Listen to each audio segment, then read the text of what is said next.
my coach used to always tell me, never bet on heavyweight fights because you just never know what weight's gonna go. And I feel like I've added Michael Chandler to that same philosophy because he's a guy that's really well-rounded, you know, at least he used to be. And then ever since he's been in the UFC, he kind of just shuts his brain off and decides to fight without a game plan. Just, he fights. He shows up to fight to try to knock your head off and just doesn't actually have a plan formulated ahead of time.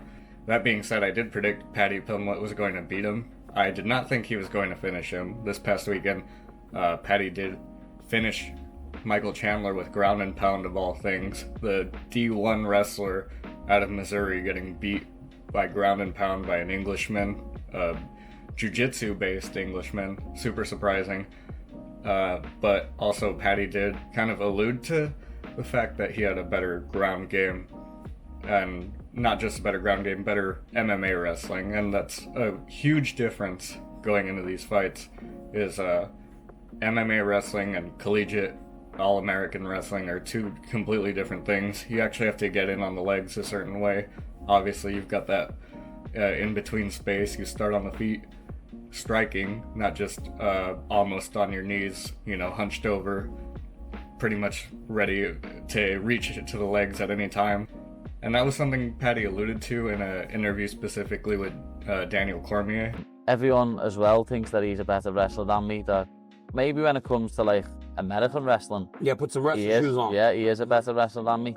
But when it comes to MMA wrestling, I think Charles exposed him. You think you can out wrestle Michael Chandler? Yeah. Seriously? Yeah. Just if I want to take my at the body, you mean? Like go to not grabbing his legs, like grabbing the body lock. You think you could single leg Michael Chandler? Yeah. Paddy, come on. Yeah. Dude. And I feel like the skill set is starting to really match the confidence when it comes to Paddy.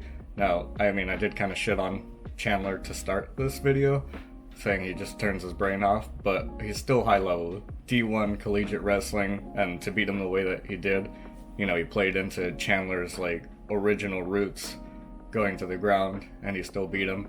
He was able to take him down, able to ground and pound him full mount, drop elbows, drop punches, and get him all bloodied up. Outstruck him. Even though he's a lot longer and rangier, I didn't think he was going to have a better striking, but he outstruck him. I think the confidence is really catching up. Excuse me. I think the skill set is really starting to match the confidence of Paddy Pimblett. Like, he's reaching another level right now. Paddy Pimblett's officially jumped up to number 8 in the rankings. Who he's got ahead of him, he's got Mateusz Gamrot, Dan Hooker, Dustin Poirier, Max Holloway, Justin Gaethje, Charles Oliveira, and Arman Tsarukyan. He's at least one away from a title fight.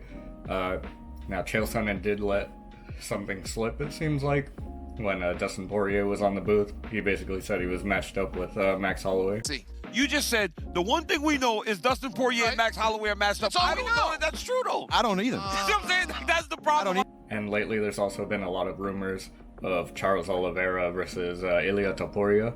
And I feel like whenever we see the rumors circulating a lot, they end up coming true lately. Like, the UFC's not really trying to make any big secrets as of late. Like, once we start seeing stuff circulating, we kind of do end up getting that.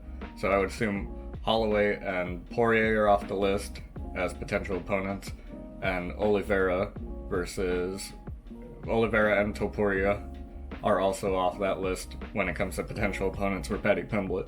So what do we have? We've got Arman Tsarukyan, who got shafted for a title shot. Like, he lost his opportunity after Renato Moicano had to replace him against Islam Makhachev. So I do believe we're going to get Arman versus Paddy Pimblett, especially after they've been, like, dogging at each other, barking on social media, talking shit to each other.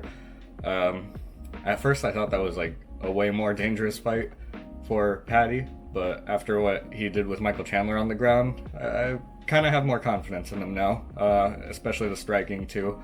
Like I said, he's just getting better all around. Arman's terrifying, but I feel like if Paddy could finish Michael Chandler the way that he did after Chandler just went 5 rounds with Charles Oliveira, then I think it speaks a lot towards how good Paddy is right now. Like, he's really really surprised me, especially with the win he just had.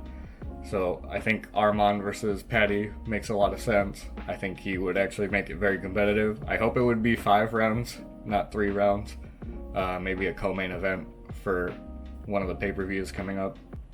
Paddy's always been a huge star ever since he jumped into the UFC, and even before that, he's had a lot of fans. Like, I've been looking forward to him being in the UFC for a few years before he made it in, but I didn't think he was going to make this much of a splash. I didn't think he was going to get this high up in the rankings.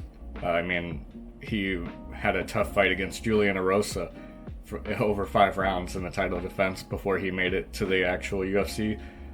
And I mean, if you look at where Julian Erosa's at, he's more of like a, you know, for lack of a better term, a journeyman across the unranked portion of the featherweight division, and that's fine. I don't think it's anything like bad. He's making his money, he's getting bonuses, he's good in the UFC, he's always on the cards and noticeable spots, but he's not a championship level guy. But ever since Paddy Pimblett moved up to lightweight 155, it's been a huge boost for him. Like, getting rid of that weight cut has made such a big difference for him. I think being able to focus on the actual fight camp and training and technique is a huge boost for him, instead of having to focus on dieting the entire time leading up to a fight. Now he could actually focus on the game plan, and seeing him out wrestle a guy like Michael Chandler definitely shows that it's paying off.